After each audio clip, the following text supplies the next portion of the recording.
খুবই গুরুত্বপূর্ণ কথা বলেছেন যে এখানে আমরা সবাই মোটামুটি আলাপ করছি যে এম্বাসির দায়িত্বে অবহেলা ছিল, শিথিলতা ছিল, নিঃসন্দেহে এম্বাসি কোঅর্ডিনেট করে নাই। মোতাহার ভাই যদিও বলেছিলেন যে বিএনপির এবং টাইমগুলো কিন্তু অ্যাকুরেট টাইমগুলো কিন্তু এমবাসি থেকে পাওয়ার কথা, যে রাইট। কখন কোন পদ দিয়ে বের হবে, কি হবে না হবে। মোতাহার ভাই যেটা বলছিলেন যে বিএনপির ইন্টারনাল কিছু হয়তো অসুবিধা আছে, সমস্যা। গ্রুপিং আছে, সেটা বিভিন্ন দলের মধ্যে এরকম থাকে, সেটা থাকতে পারে। কিন্তু এমবাসির জায়গা থেকে যেটা করা দরকার ছিল, যেমন মাকসুদ ভাই যেটা বলছেন যে এই প্রধান উপদেষ্টার সাথে রাজনৈতিক নেতৃবৃন্দ যারা আসছেন, তারা যে ডিপ্লোম্যাটিক ভিসায় আসছেন না, তারা যে ভিজিট ভিসা আসছেন, এটা নিশ্চয়ই এমবাসি জানে যে তারা হচ্ছে এখানকার রাষ্ট্রীয় প্রটোকল পাবে না বা এখানকার সিকিউরিটি আমরা দিতে পারবো না সেভাবে। তাহলে তাদের জন্য আমাদের অন্য এডিশনাল সিকিউরিটি এনশিওর করা দরকার ছিল। তাহলে এইটা ডেফিনেটলি যে এমবাসিতে যারা আছেন তাদের শিথিলতা দায়িত্বে অবহেলা হয়েছে এবং তাদেরকে এটার জন্য দায় নিতে হবে এবং তাদেরকে এবং জবাবদিহিতার সুবীর আওতায় আহমেদ, আমি এখানে একটা নিশ্চয়ই কথা নিতে হবে। বলে রাখি, তাদের যে নরমাল ভিসা, এটা তো এমবাসি জানার কথা, এটা তো আওয়ামী লীগের লোকজন জানার কথা না। অবশ্যই অবশ্যই, তার মানে হচ্ছে আওয়ামী লীগের লোকদের এমবাসিতে কানেকশন আছে। সো এমবাসিতে আমাদেরকে এই ধরনের আওয়ামী লীগের ভূত বসে আছে কিনা এটার ব্যাপারে সরকারকে দেখতে হবে। ইভেন যদি তারা আওয়ামী লীগ নাও হয়, তারা যে রাষ্ট্রীয় অতিথিদেরকে সিকিউরিটি দিতে ব্যর্থ হয়েছে, শিথিলতা দেখিয়েছে, এই ব্যর্থতার জন্য তাদেরকে অবশ্যই জবাবদিহিতার আওতায় নিয়ে আসতে হবে। তাদেরকে এই জায়গায় ছাড় দেওয়া যাবে না। প্রথমত তাদেরকে এই জবাবদিহিতার আওতায় নিয়ে আসতে হবে আমি মনে করি। আর দ্বিতীয়ত হচ্ছে যেটা আমি আগে বলছিলাম যে জুলাইয়ের যে পক্ষগুলো অর্থাৎ ফেসিবাদ বিরোধী যত রাজনৈতিক শক্তিগুলো আছে, তাদের মধ্যে যে ইউনিটিটা কেন এত বেশি দরকার, এটা আরেকবার আমাদেরকে চোখে আঙুল দিয়ে দেখিয়ে দিল এই ঘটনাটা। যদি আজকে বিএনপি, জামাত, এনসিপি সহ এমবাসির সাথে কোঅর্ডিনেট করতো, তাহলে কিন্তু এই সিচুয়েশন হতো না।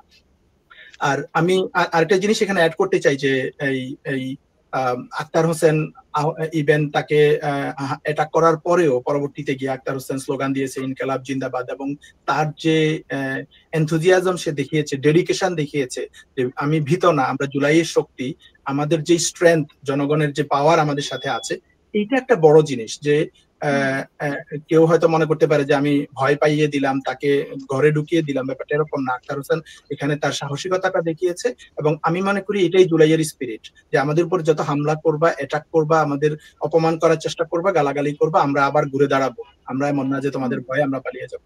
সরকারকে যেটা করতে হবে যে এখানে মাহফুজ আলমের ঘটনার বিচার হয়েছে কিনা এখন পর্যন্ত আমরা জানি না। এমবাসি থেকে বলেছিল যে পুলিশের সাথে কমিউনিকেশন হচ্ছে এবং কাউকে কাউকে অ্যারেস্ট করেছে বলেও শুনেছি, আনঅফিসিয়ালি জানি না। কিন্তু এইটার ব্যাপারে এমবাসির আরো স্পষ্ট বক্তব্য আসা দরকার যে কাদেরকে অ্যারেস্ট করেছে। এখানে তো সুস্পষ্ট ভিডিও আছে কারা এমবাসির হাই কমিশনে গেল, তখন হামলা করলো, এখানে আজকে কারা স্লোগান দিল, ডিম ছুড়ে মেরলো, এই ঘটনাগুলোর সুস্পষ্ট ভিডিও আছে। এগুলো থেকে বিচার কাজে যেতে হবে। যদি বিচার না হয় তাহলে এই ঘটনা বারবার ঘটতে থাকবে। একবার মাহফুজ আলমের সাথে হবে, একবার আক্তারের সাথে হবে, তাসনিম জারার সাথে হবে, অন্যবার হয়তো প্রধান উপদেষ্টার সাথে হতে পারে। তো আমাদেরকে এই জায়গায় স্ট্রিক্ট থাকতে হবে যে যারাই এগুলো করেছে প্রয়োজনে এখানকার লোকাল ইউএস আইনেও এদেরকে, এখানে তো অবশ্যই এখানকার আইন শৃঙ্খলা বাহিনীর মাধ্যমে এদের বিচারের আওতায় এদেরকে নিয়ে আসতে হবে। ইভেন বাংলাদেশেও প্রয়োজনে এদেরকে এই যে রাষ্ট্রীয় অতিথিদের উপর অ্যাটাক, এটা কিন্তু রাষ্ট্রের বিরুদ্ধে অ্যাটাক। তো এই জায়গা থেকে আমি মনে করি বিচারের আওতায় আনতে হবে। বাংলাদেশ গভর্নমেন্টকেও ইনিশিয়েটিভ নিতে হবে, এখানকার লোকাল এম্বাসি, লোকাল আইন শৃঙ্খলা বাহিনীর সাথে এটার ব্যাপারে স্ট্রিক্ট আয়োজন করতে হবে। টু বি অনেস্ট, মানে নিউ ইয়র্কে যে ধরনের ঘটনাগুলো হয় রাজনৈতিক দলগুলোর মধ্যে, এটা আমাদের জন্য খুবই লজ্জাজনক যে কোনো একজন অতিথি আসলে, সেটা যেই হোক, প্রতিবাদ জানানো পর্যন্ত ওকে, কিন্তু এই যে দুই পক্ষের মধ্যে মামলা শুরু হচ্ছে বা আওয়ামী লীগ বিএনপি মুখোমুখি হয়ে যাচ্ছে, মারামারি হচ্ছে, কখনো আওয়ামী লীগের দুই গ্রুপ, কখনো হয়তো বিএনপির দুই গ্রুপ, এই জিনিসগুলো মানে রাষ্ট্র হিসেবে, দেশ হিসেবে, জাতি হিসেবে আমাদের জন্য কলঙ্কের, লজ্জাজনক যে বাংলাদেশিরা নিউ ইয়র্কে পর্যন্ত এসে এখানে মারামারি করতেছে। নিজেদের দেশের অতিথি আসছে, তাদের উপর তারা হামলা করতেছে। এক গ্রুপ কোনো একটা মিটিং করতেছে, সেখানে আরেক গ্রুপ গিয়ে হামলা করতেছে।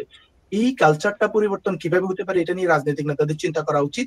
যে এইটা জাতি হিসেবে আমাদের জন্য এটা খুবই লজ্জাজনক এবং দুঃখজনক ঘটনা। আর আওয়ামী লীগ যদি এই চরিত্র না পাল্টায়, যে 5ই আগস্টের পরে তারা নিজেদেরকে শুধরানোর একটা সুযোগ পেয়েছে, যদি এটা না পাল্টায় তাহলে আওয়ামী লীগের ব্যাপারে আমাদেরকে সিরিয়াসলি চিন্তা করতে হবে। যারা বলতেছে যে রিফাইন আওয়ামী লীগ বা একদম ভালো আওয়ামী লীগদেরকে নিয়ে আমরা অ্যাকোমোডেট করব, তাদের এখানে চিন্তা করতে হবে যে ভালো আওয়ামী লীগ বলতে কোনো আওয়ামী লীগ আসলে নাই। নিউ ইয়র্কের মতো জায়গায় এরকম সভ্য সমাজে এই আইন শৃঙ্খলার এই লেভেলের পজিশনে এসে তারা যদি অ্যাটাক করতে পারে রাষ্ট্রীয় অতিথিদের উপরে, গোপালগঞ্জে এনসিপি নেতাদের উপরে হামলা করেছে, তাহলে এরকম সন্ত্রাসী কার্যক্রম এখনো চালিয়ে যাচ্ছে। এই ধরনের দলে ভালো মানুষ খোঁজা এটা হাস্যকর একটা ব্যাপার।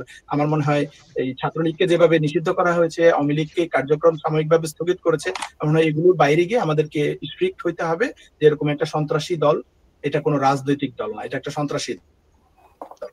এরকম সন্ত্রাসীদের ব্যাপারে সেভাবে ট্রিট করতে হবে। গত রাতে কি হয়েছিল? মানে গত রাতে অবশ্য বিএনপি এবং আওয়ামী লীগের মধ্যে আমরা দেখলাম যে এক ধরনের সংঘর্ষ, সেই সিনারিও দেখেছিলাম। সেটা মানে এই ধরনের সংঘর্ষ তো হচ্ছেই, মানে যে কোনো ঘটনায়, মানে শুধু গতকাল রাতেও না, আপনি এই গত এক মাস ধরেও যদি দেখেন, যখনই কোনো একটা পক্ষ কোনো একটা প্রোগ্রাম করছে সেখানে সে তারা অ্যাটাক করতেছে, সেটা বিএনপি করুক বা জামাতপন্থী কোনো সংগঠন করুক বা জামাত করুক, এনসিপি করুক, যারাই কোনো একটা ইনিশিয়েটিভ নিবে, ইভেন একটা মানববন্ধন করতে গেলেও সেখানে আওয়ামী লীগের লোকেরা এসে গালাগালি করতেছে, নোংরা ভাষায় কথা বলতেছে। নিউ ইয়র্কের পুলিশের জন্য এটা একটা বার্ডেন হয়ে গেছে যে বাঙালিরা 2 দিন পর পর মারামারি করবে। এটা যে কি পরিমাণ লজ্জাজনক যে নিউ ইয়র্কে বাঙালিরা এসে 2 পক্ষ মারামারি করতেছে, পুলিশ মাঝখানে এসে দাঁড়াচ্ছে যে ভাই এগুলা করো না, এদেরকে ধাক্কাচ্ছে, ওদেরকে ধাক্কাচ্ছে। এটা আসলে খুবই লজ্জাজনক এবং খুবই, মানে অন্য দেশের নাগরিকরা এরকম করে না, শুধুমাত্র বাংলাদেশের নাগরিকরাই,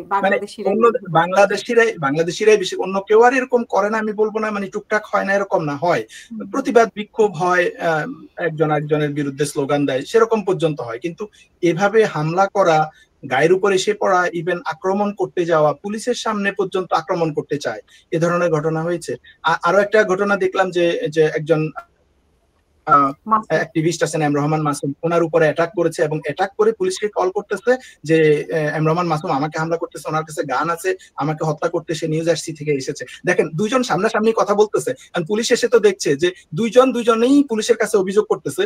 একজন বলছে আমাকে সে হত্যা, এখানে যখন কেউ বলে যে আমাকে কেউ হত্যা করার জন্য আসছে এবং তার কাছে গান আছে, এটা কিন্তু খুব সিরিয়াস, কারণ এখানে গান থাকা মানে সে গুলি করবে। পুলিশ সবসময় বলে যে আপনি সেফ থাকেন, তার কাছে গান আছে মানে হচ্ছে খুব সিরিয়াস কেস। কিন্তু সে পুলিশের কাছে কি বলছে যে এম রহমান মাসুমের কাছে গান আছে, সে আমাকে গুলি করবে, সে নিউ জার্সি থেকে আসছে আমাকে হত্যা করার জন্য। পুলিশ তো খুব ধরে এগুলো খুব সিরিয়াস কেস, কিন্তু এসে দেখা গেল কি তারা 2 ফিটের দূরত্বে দুইজনে কথা বলতেছে, দুইজনে পুলিশের কাছে ফোন করতেছে। এগুলো মানে নির্লজ্জ রাজনৈতিক কালচার।